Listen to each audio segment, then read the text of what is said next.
Gujarat ફર્સ્ટનું war રૂમનું લોકમત 2024નું buzzer વાગી ગયું છે એટલે કે મહત્વપૂર્ણ સમાચાર લોકસભા ઇલેક્શનને લઈને મળી રહ્યા છે તેની પર નજર કરીએ। ગાંધીનગર લોકસભા વિસ્તારમાં મુખ્યમંત્રીનો સંવાદ કાર્યક્રમ યોજાયો। નારાયણપુરા વિધાનસભા વિસ્તારમાં મુખ્યમંત્રીએ સંવાદ કાર્યક્રમ કર્યો। અમદાવાદના વાડજમાં સીએમ ભૂપેન્દ્રભાઈ પટેલની સભા યોજાઈ। વાડજના શાંતિપુરા એપાર્ટમેન્ટ ખાતે સીએમએ હાજરી આપી હતી। જૈન સમાજના આગેવાનો સાથે સીએમએ સંવાદ કર્યો। આ લોકસભા ચૂંટણીમાં મતદારોને મિજાજ એકદમ સ્પષ્ટ છે તેવું સીએમએ જણાવ્યું અને કહ્યું કે મત તો ભાજપને જ આપવાનો છે તેવો મતદારોએ મિજાજ બતાવી દીધો છે। રાજનીતિ કેવી હોય તે દેશના પીએમ નરેન્દ્ર મોદીએ બતાવ્યું છે। છેલ્લા 10 વર્ષમાં દેશનું અર્થતંત્ર 11 થી 5મા નંબરે આવી ગયું છે।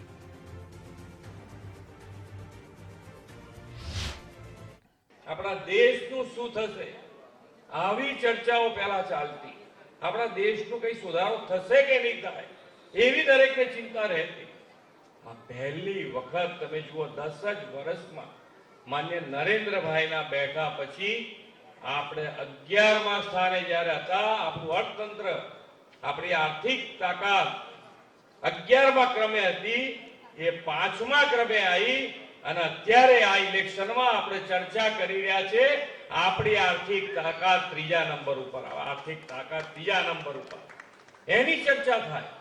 બાકી આ કેવી પરિસ્થિતિ કે જેને માટે આપણને બધા દેશ અને દુનિયામાં મોટા મોટા દેશ, વિકસિત દેશો છે જેના ઉપર આપણને માન હતું કે ભાઈ આ દેશને કઈ અસર ના થાય, ગમે તે પરિસ્થિતિમાં પહોંચી વળે, એવા મોટા દેશ પણ એમનું અર્થતંત્ર ક્યાં તો એના એ નંબર ઉપર છે અથવા તો પાછા પડ્યા છે। એવા સંજોગોમાં ભારતનું અર્થતંત્ર, ભારતની આર્થિક તાકાત વધતી ગઈ છે। આ આપણા માટે ગૌરવની વાત છે। માન્ય નરેન્દ્રભાઈના આયા પછી દેશ અને દુનિયામાં ભારતનું ગૌરવ વધતું જ ગયું। એક માન્ય નરેન્દ્રભાઈ એવું નેતૃત્વ છે કે જેમના એક ફોનથી 2 દેશ યુદ્ધ બંધ કરી દે અને આપણા વિદ્યાર્થીઓ પાછા આવે, એનાથી કઈ મોટી તાકાત હોય, એનાથી મોટું કયું ગૌરવ હોય આપણા માટે। આજે અર્થતંત્રના હિસાબે આજે કેટલા મોટા 10 જ વર્ષમાં દરેક સેક્ટરમાં ખૂબ મોટા બદલાવ આવ્યા છે। આજે આર્થિક તાકાત આપણી વધી અને આર્થિક તાકાત વધવાના કારણે કેટલા મોટા કામો થયા છે, દરેકે દરેક ક્ષેત્રમાં થયા છે। 2-3 ઉદાહરણ તમને આપું તો કે આપણી જે રેલવે છે એ રેલવેનું ઇલેક્ટ્રિફિકેશન જે છે એ 1947 થી 2014 સુધી 20,800 કિલોમીટર થયું। કેટલું? 20,800 કિલોમીટર। અને 2014 થી 2024 સુધી 38,000 કિલોમીટર કરતા વધારે થયું છે। 38,000 કિલોમીટર 10 વર્ષ અને ક્યાં 65 વર્ષ। કેટલો મોટો બદલાવ, કેટલો મોટો ફેર દરેકે દરેક ક્ષેત્રે થયું છે।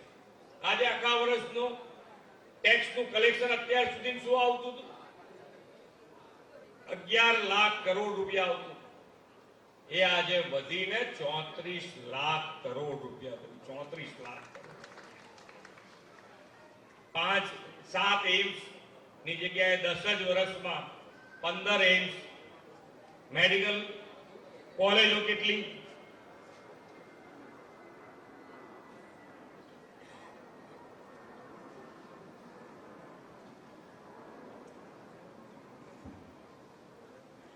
$387 મેડિકલ કોલેજ હતી, આજે વધીને 706 મેડિકલ કોલેજ। એવી જ રીતે મેડિકલ સીટોમાં પણ 31,000 હતી, આજે 67,000 બીજી વધી છે। 67,000 બીજી વધી। એવી રીતે તમે સેવા કરી શકો। સેવા કરવી હોય તો સુશાસન આપવું જ પડે, બંને સાથે પેરેલલ જાય તો જ તમે સેવા કરી શકો। એ ઉદ્દેશ સાથે માન્ય નરેન્દ્રભાઈએ કામ કર્યું છે। આજે ગુજરાતમાં પણ આપણે પહેલા 1375 મેડિકલ સીટો હતી, આ માન્ય નરેન્દ્રભાઈના આયા પછી અત્યાર સુધીમાં આપણે 40 મેડિકલ કોલેજ સાથે 7,000 સીટો કરી। 7,000। અને ત્યારે આ શાસન આપી શકે। યોગથી આયુષ્યમાન સુધી માન્ય નરેન્દ્રભાઈ લઈ ગયા છે। રોગ ના થાય એના માટે યોગા કરો, અને છતાંય ક્યાંક રોગ થાય, આપણું શારીરિક સ્વાસ્થ્ય બગડે, પૈસા ન હોય તો ક્યાં જવાનું, કેવી રીતે કરાવવાનું? ઘણા બિચારા મા બાપે એટલા દર્દ સહન કર્યા છે કે દવાખાને ના જાય, કારણ કે એમના દીકરાને જો દવા થાય અને જો 2-3 લાખનું દેવું થાય તો આખી જિંદગી દેવું ભરવામાં જાય, વ્યાજ જ ભર્યા કરે, મૂડી તો ક્યારેય ના ભરાઈ રહે. આવી પરિસ્થિતિમાંથી માન્ય નરેન્દ્રભાઈએ બધાને બહાર કાઢ્યા. 25 કરોડ લોકોને આ ગરીબી રેખામાંથી બહાર કાઢ્યા, 25 કરોડ લોકોને.